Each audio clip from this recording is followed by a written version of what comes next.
Salut, c'est l'Archeck pour un nouvel épisode de Populaire Monde. Aujourd'hui, on va voir la suite du Seigneur des Anneaux, c'est-à-dire les deux tours.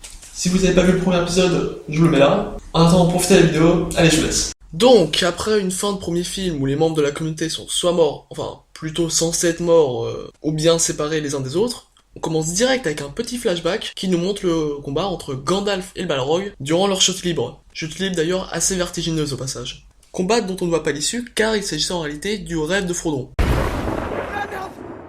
Oui, il rêve de la réalité. Faudra qu'on m'explique comment il fait. Mais bon, là donc on reprend normalement, mais on va que très peu parler du périple de Frodon et Sam, tout simplement car la plupart des lieux dans lesquels ils iront, on les verra également dans Le Retour du Roi. Et donc il me faut un petit peu de matière pour parler du dernier film. De toute façon, je fais ce que je veux d'ailleurs.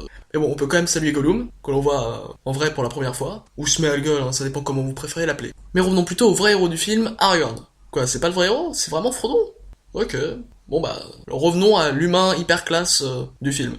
Qui donc ont pris en chasse les orques et les Uruk-hai, qui après avoir tué Boromir, ont pris Pain et Merry en otage. Enfin en otage, ils les ramènent genre à Saruman quoi. Petite erreur, quiproquo, tout ça quoi, vous voyez. Et d'ailleurs là on a juste l'un des mèmes les plus célèbres du Seigneur des Anneaux.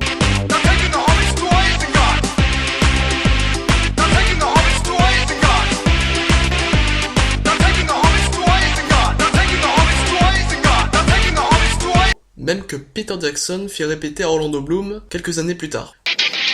They've taken the hobbits to Isengard.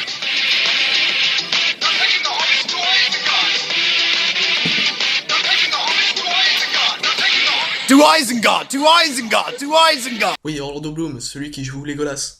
D'ailleurs, il joue également Will Turner dans Pirates des Caraïbes et le duc de Buckingham dans Les Trois Mousquetaires. Mais on s'en fout en fait, c'est pas vraiment le sujet. Revenons au film. Bon, là, donc on va avoir une première vision du Rohan. Mais normalement, on doit d'abord parler d'Isengard, c'est là la prochaine étape du film, mais je m'en fous, je fais comme je veux, on va parler du Rohan. Alors le Rohan, ça va être long car il y a beaucoup d'inspiration. Alors, tout d'abord, le Rohan a été inspiré des Goths, des Scandinaves et l'époque médiévale anglo-saxonne. C'est pas tout. L'histoire du Rohan se rapproche aussi de celle des Goths. Oui, en effet, ce peuple, donc les Goths, s'installèrent sur des terres appartenant à l'Empire byzantin. Mais avec leur accord, c'est pas genre juste... Ils sont installés sans la permission de personne. Et ça nous rappelle également, tout simplement, ce qui s'est passé pour le Rohan. Car donc, les gens du Rohan, qui s'appelaient à l'époque les Éotéodes, s'installèrent sur les plaines du Calanadon, petite dépendance du Gondor, ravagée par la peste et plusieurs invasions barbares. Oui, invasion barbare, je fais ce que je veux. D'ailleurs, les Éotéodes ont juste eu à virer les quelques picnos qui restaient pour s'installer, tout simplement. Les inspirations ne sont toujours pas finies, car le Rohan est une culture montée, c'est-à-dire où les chevaux sont au centre de l'activité, comme pour les Ostrogoths et les Germains. Les Rohirrim ont été inspirés de la saga de Eivor et du roi, ou Erkrakr. Bon, non, pas facile à prononcer, je vais donc vous le mettre là. Ou non, plutôt là. Enfin, on va dire plutôt Ervarar en anglais. Ervarar's Saga, c'est quand même plus simple.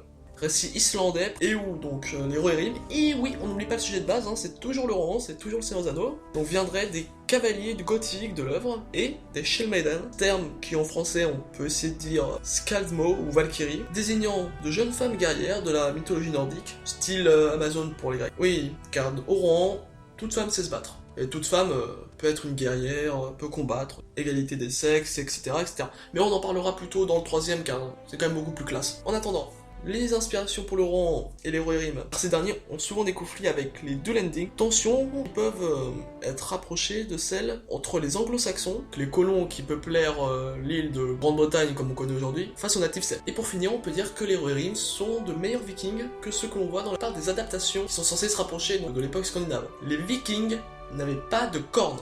Ça c'est un viking, ça c'est pas un viking. Ça c'est un viking, ça c'est pas un viking. Ça c'est un viking, et même si j'adore les deux films dragons, ça c'est pas du tout un viking. Les vikings n'avaient pas de cornes sur leur casque, voilà, c'est dit. Désolé, mais j'avais envie. Normalement j'ai fini avec le Rohan. Ah non, il reste une petite chose. En fait, dans la version originale, Théoden s'appelle Théoden King, au lieu de King Théoden, donc roi Théoden. En fait c'est car dans le royaume anglo-saxon, donc le médiéval ancien, on plaçait le mot King après le nom du souverain. Voilà, maintenant j'en ai fini avec le Rohan. On va pouvoir passer à Isengard et à la tour d'Orthanc.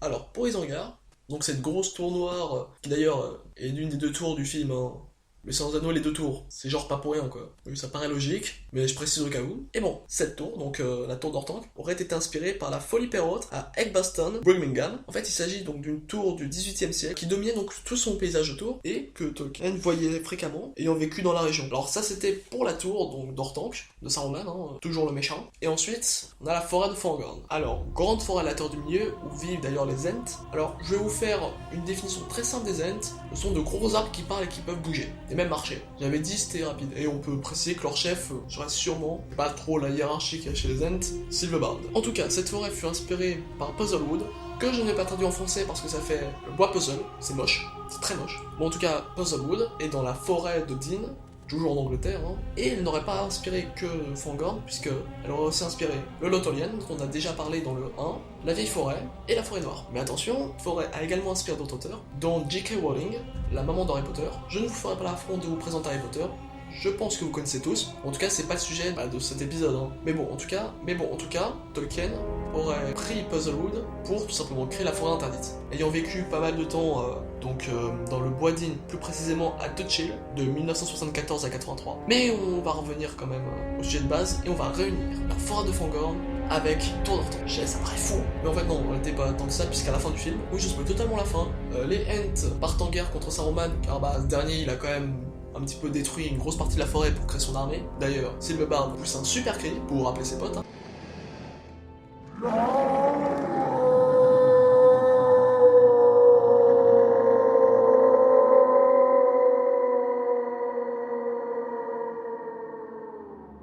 Et donc ils vont aller détruire tout simplement le barrage qui retient toute la flotte quoi, pour déloger Saruman.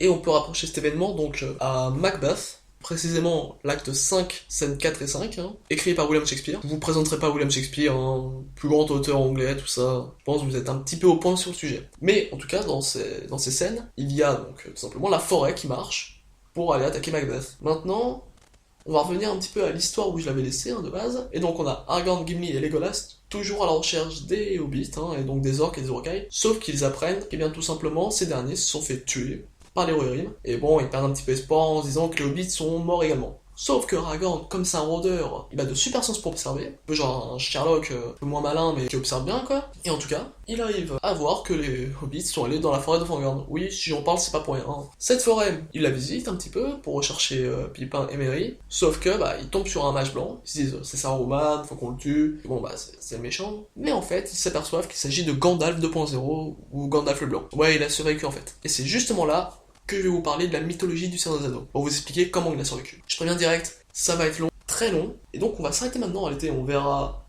la fin du 2 et le 3 dans le prochain épisode. Je sais, tu l'as pas vu venir, mais je fais ce que je veux, c'est ma vidéo, ok? Allez, je vous laisse, on verra la suite, c'est-à-dire le gouffre de Helm et le retour du roi dans le prochain épisode. Oui, je prends une partie de film et un film dans le même épisode, je suis un fou. Non, je vous laisse, vous pouvez vous abonner, laisser un petit pouce comme ça, me suivre sur Facebook et Twitter, puis partagez la vidéo. Faites comme vous voulez. Allez, c'était l'Architecte, je vous laisse.